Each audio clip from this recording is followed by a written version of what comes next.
जन्म एक दुई, एक और दो जोड़ दो तो तीन हो गए। जन्म एक दुई कहो बखानी, सावधान सुन सुमत भवानी, द्वारपाल हर के प्रिय दो, जय और विजय जान सब कहू, विप्र श्राप ते दोनों भाई, तामस असुर देहि त्रिकाई। एक जन्म नहीं, दो जन्म नहीं, बल्कि तीन जन्म तक तुम्हें निशाचर कुल में जन्म मिलेगा।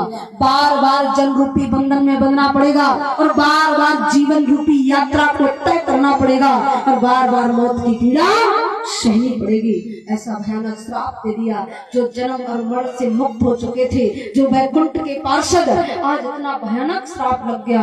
अब तो जय और विजय दोनों करुण कंदन करते हुए तुरंत श्री वैकुंठ में भगवान नारायण के पास जा पहुंचे। भगवान ने अपने पार्षदों को करुण कंदन करते हुए देखा। तुरंत कहा, पार्षदों कारण क्या है? तो कर कमल जोड़ करके कह रहे हैं, भगवान आज संतान ऋषि आपके दर्शनों के लिए आए, लेकिन मैंने उन्हें अंदर नहीं आने दिया, तो क्रोध में आकर के ऐसा भयानक श्राप दिया। एक जन्म नहीं, दो जन्म नहीं, बल्कि तीन जन्म तक निशाचर कुल में जन्म मिलेगा। बार बार जन्म रूपी बंधन में बंधना है, बार बार जीवन की यात्रा को तय करना है और बार बार मौत की पीड़ा को सहना पड़ेगा। प्रभु भगवान नारायण ने जैसे ही सुना तो कहा, जय और विजय अब श्राप लगा है, श्रोधार करना पड़ेगा। श्राप को वापस नहीं किया जा सकता, लेकिन मैं इतना अवश्य कहूंगा, जब जब तुम धरती में निशाचर बनकर के अवतरित हो जाओगे, जब तुम निशाचर बनकर के धरती लोक में आओगे, तब मैं स्वयं अवतार धारण करूंगा और तुम्हारा उद्धार करने के लिए मैं स्वयं आऊंगा। भगवान ने उन्हें वरदान दे दिया। ये सत्य है, जो भगवान की शरण में आ जाता है, शरणागत व्यक्ति को भगवान को चाहे बार बार अवतार क्यों ना लेना पड़े, फिर भी भगवान भक्त का उद्धार करने के लिए अवतार लेकर के आ जाते हैं। श्री सुखदेव भगवान कह रहे हैं, राजन भगवान ने उन्हें ये वरदान दिया। वही दोनों जय और विजय पहले जन्म में हिरणाक्ष और हिरण्यकश्यप बनकर के आए थे। वही दोनों दूसरे जन्म में रावण और कुंभकर्ण बनकर के आए थे। वही दोनों तीसरे जन्म में शिशुपाल और दंतवक्त्र बनकर के आए थे।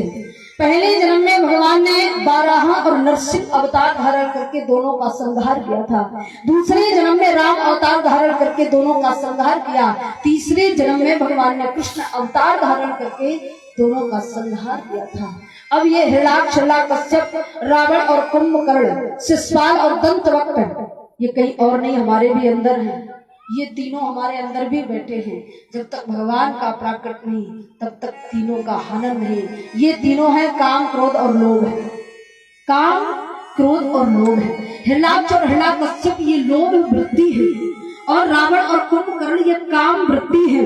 शिशुपाल और दंतवक्त्र ये क्रोध वृत्ति है। लेकिन भगवान कहते हैं कि जब मनुष्य का शरीर जर्जर हो जाता है तो काम क्रोध दोनों शांत हो जाते हैं, लेकिन लोभ वृत्ति ऐसी है, लोभ संग्रह मरते दम तक पीछा नहीं छोड़ता, साथ जाता है। लोभ संग्रह मारने से मरता नहीं है, ये साथ जाता है। इसीलिए मानसकार जी ने लोभ के बारे में वर्णन किया है कि काम बात कफ लोभ है अपाया,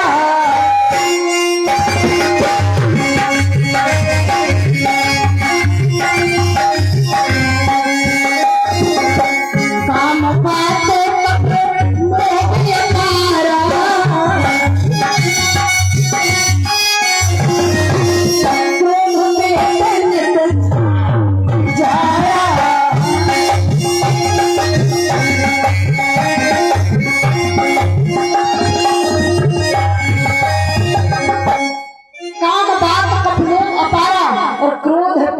छाती जाना। काम बात यानी जब मनुष्य का जन्म होता है तब बात, पित्त और कफ तीन बीमारियां हैं, प्रकृति रूप से हर मनुष्य के शरीर में आती हैं। लेकिन मानसकार जी कहते हैं काम बात है, यानी बात रूपी बीमारी को काम से काम का संग्रह मिला दिया। काम बात कफ लोभ अपारा, कफ को लोभ में मिला दिया, क्योंकि कफ रूपी बीमारी भी अंत समय में, मरते समय में व्यक्ति के कंठ को ग्रसित कर लेती है। फिर वो न तो श्वास को अंदर ले जा पाता है और न ही बाहर छोड़ सकता है। इसलिए मानसकार जी कहते हैं, जिस प्रकार कफ रूपी बीमारी इतनी भयानक है कि मरते समय व्यक्ति को ग्रसित कर लेती है, इसी प्रकार ये लोभ इतना अपार है कि मरते दम तक मनुष्य का पीछा नहीं छोड़ता है। और क्रोध पित्त ने छाती जाड़ा, जो क्रोधी होता है, छाती माने सीना, पित्त माने पेट, उसका पेट और सीना सदा जला करता है। इसलिए क्रोधी का वर्णन पित्त और सीने से किया। क्रोधी का पेट जला करता है, सीना जला करता है। मानसकार जी कहते हैं समय आने पर क्रोध और काम तो शांत हो सकता है, लेकिन लोभ मरने से मरता नहीं। कितना भी मारा जाए ये साथ नहीं छोड़ता, साथ जाता है, मरते दम तक पीछा नहीं छोड़ता, साथ जाता है। लोभ वृत्ति इतनी खतरनाक है, इतनी खतरनाक है कि ये वृत्ति हमें नरकगामी बना देती है, नरकगामी बना देती है। एक छोटा सा उदाहरण है। एक ऐसे व्यक्ति थे, बहुत सज्जन थे, लेकिन बहुत लोभी थे। लोभ के कारण न तो कभी जीवन में सत्यनारायण भगवान की कथा की, ना हवन यज्ञ किया, कुछ नहीं किया था। यहाँ तक कि मान महाराजों को कभी दान भी नहीं देते थे, कुछ नहीं करते थे, पूरा जीवन गुजर गया। अब उनकी पत्नी थी, वो बड़ी चिंतित होने लगी कि जीवन भर मेरे स्वामी ने कुछ नहीं किया, न जाने इनका उद्धार कैसे होगा।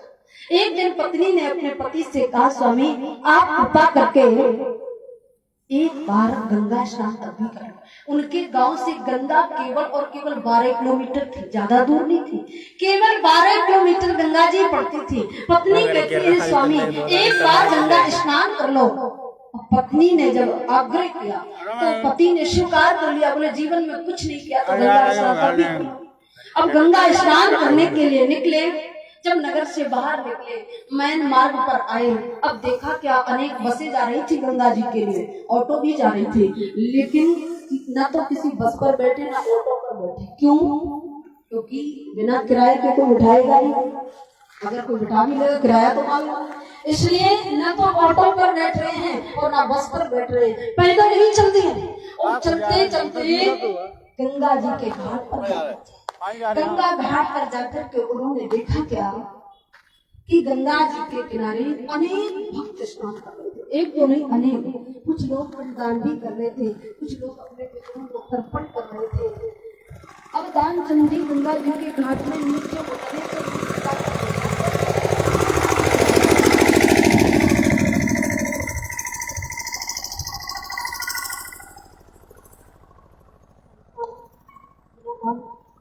तो यहाँ पन्ना खरीद तो बहुत बड़ी है, दूसरे घाट पर स्नान कर लिया जाएगा। इसीलिए उन्होंने क्या किया, उस घाट को छोड़ दिया, स्नान घाट को छोड़ करके मुर्दा घाट पर जा पहुंचे।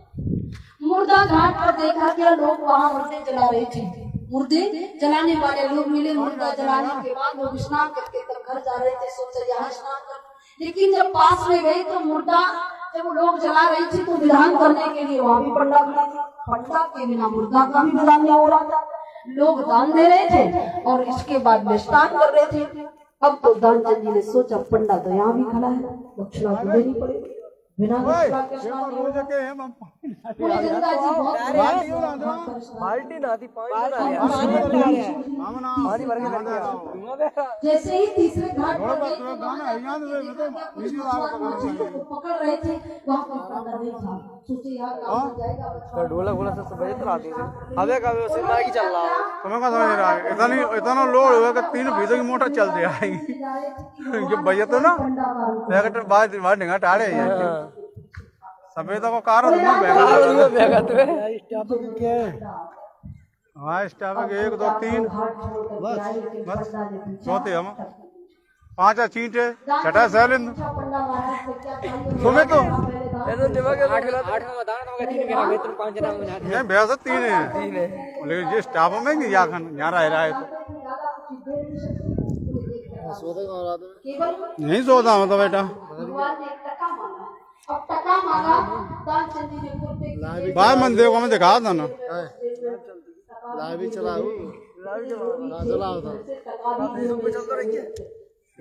क्या का मना मैं मतलब यूट्यूब पे चलाऊं, जय यूट्यूब पे सेट कर देंगे।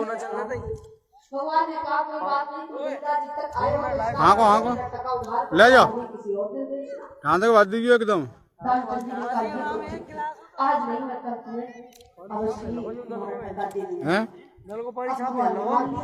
दानचंद जी ने भगवान के सामने स्नान किया और जब स्नान किया, स्नान करके बाहर निकले, वस्त्रों को धारण किया, चल दिए तो पंडा भी उनके पीछे चल दिए। जब पंडा पीछे चल दिए, दानचंद जी अपने घर पहुंच गए, पंडा भी घर पहुंच गए। दानचंद जी अंदर प्रवेश कर गए, पंडा दरवाजे के बाहर बैठ गए। अब दानचंद जी दरवाजे से अंदर से बाहर नहीं आए। जब बाहर न आए तो भगवान ने सोचा, एक घड़ी, दो घड़ी, चार घड़ी बीत गई, दानचंद जी बाहर ही नहीं आ रहे, अब क्या करें। तो भगवान ने क्या किया, घंटा घड़ियाल था उसे बजाने लगे। और जब घंटा घड़ियाल बजाने लगे तो पत्नी के कानों में आवाज पड़ी, वो जान गई कोई पंडा आया है। पत्नी दरवाजे पर आ गई। पत्नी ने देखा एक पंडा बैठा था। अब पंडे से पूछा किस कारण आना हुआ, तो पंडा ने कहा आपके पति से मेरा 1 टका उधार है, मैं टका लेने आया।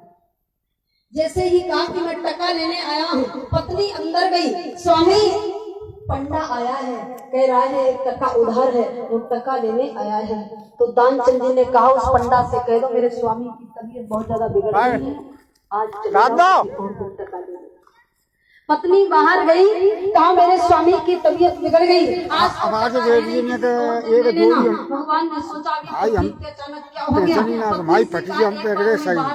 मैं कुछ पत्नी अंदर गई, दानचंद जी से कहा वो पंडा कह रहा है कि मैं कुछ छोड़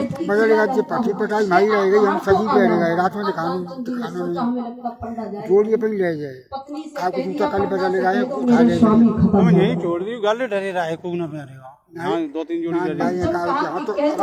तुम उतार दियो मैं जवाब आया नहीं करे आवाज नहीं उतार दे। दानचंद जी ने कहा एक बार कह दो, एक बार कहने में क्या जा रहा है। पत्नी बेचारी घूंघट डाल करके बाहर गई, पंडा से कहा क्या बताऊं स्वामी खत्म हो गए। और जैसे ही कहा स्वामी खत्म हो गए तो भगवान ने क्या किया, घंटा घड़ियाल उठा लिया, पूरे नगर में चक्कर लगाया, घंटा बजा बजा करके दानचंद जी खत्म हो गए, दानचंद जी खत्म हो गए, दानचंद जी खत्म हो गए। पूरे नगर में खबर हो गई कि दानचंद जी खत्म हो गए। लोगों ने सोचा सुबह ठीक से अचानक क्या हो गया, पूरे नगर के लोग दानचंद जी के दरवाजे आ गए। अब पत्नी ने देखा पंडा ने पूरा गांव दरवाजे पर इकट्ठा कर दिया, दौड़कर अंदर गई, स्वामी पूरा गांव दरवाजे पर पंडा ने इकट्ठा कर दिया है। अब तो दानचंद जी ने सोचा गांव आ गया तो मानेगा नहीं। पत्नी से कहा तुम कुछ बोलना नहीं और मैं श्वास भी नहीं लूंगा। अब नगर के लोग अंदर आ गए, अंदर आए तो देखा क्या, अब दानचंद जी की कोई कड़ाई पकड़ के नाड़ी देख रहा, कोई धड़कन देख रहा है, श्वास भी नहीं ले रहे, चुपचाप पड़े हैं, पत्नी रो रही है। लोगों ने सोचा हमें लगता है वो नमो नारायण हो गई। अब लोगों ने क्या किया, उन्हें जमीन में लिटा दिया, सब क्रियाएं होने लगी। कुछ देर तक उन्होंने ना नेत्र बोले ना श्वास ली। लोगों ने विमान बनाना चालू कर दिया। जब विमान बनाना चालू कर दिया, अब लोगों ने क्या किया, दानचंद जी को विमान में रख लिया और रखने के बाद जब लेकर के चले तो पत्नी चिल्लाई 1 टका के चक्कर में जा रहे हैं, 1 टका के चक्कर में जा रहे हैं। और वो रो रही थी पर उसकी बात को कोई समझ नहीं पा रहा था। नगर के लोगों को कुछ मालूम नहीं था, केवल पंडा जानता था कि 1 टका का मैटर क्या है। अब नगर के लोग उनको लेकर के मुर्दा घाट पर गए, गंगा जी मुर्दा घाट पर पहुंच गए। पत्नी चिल्लाती रही, लोगों ने कुछ नहीं सुना, पंडा भी साथ में गए। वहां जाकर के लोगों ने क्या किया, उनके लिए चिता बना करके तैयार की। चिता पर वो रखे गए पिंड इत्यादि दान करके सभी क्रियाओं के साथ जब अग्नि संस्कार होने जा रहा था, अब भगवान ने सोचा 1 टका के चक्कर में जीवित जलाए जा रहे हैं और भगवान ऐसे कहा है किसी को जिंदा जलवा दे। भगवान ने नगर के लोगों से कहा लोगों कुछ देर के लिए ठहर जाओ, मेरे पास में एक ऐसा मंत्र है, यदि मैं इनके कान में फूंक दूंगा उठकर बैठ जाएगा। लोगों ने सोचा पंडा हो सकता, मंत्र में शक्ति होती है। लोगों ने उन्हें मौका दे दिया। जब मौका दिया तो भगवान ने क्या किया, दानचंद जी के कान में आवाज लगाई, कहा दानचंद जी हम पंडा नहीं है, भगवान है, भगवान नेत्र खोल करके तो देखो। दानचंद जी ने तुरंत नेत्र खोले तो भगवान थे नहीं, 1 टका वाला पंडा था, तुरंत फिर बंद कर दिया। लोगों ने कहा हटो हटो, आपके मंत्र में कोई शक्ति नहीं। भगवान ने कहा शक्ति तो थी, थोड़ा असर तो हुआ, लेकिन पूरा काम नहीं कर पाया, एक बार और मौका दो। लोगों ने एक बार और मौका दे दिया। जब एक बार और मौका दिया तो भगवान ने कहा दानचंद जी मैं सच कहता हूँ कि मैं पंडा नहीं हूँ, मैं भगवान हूँ।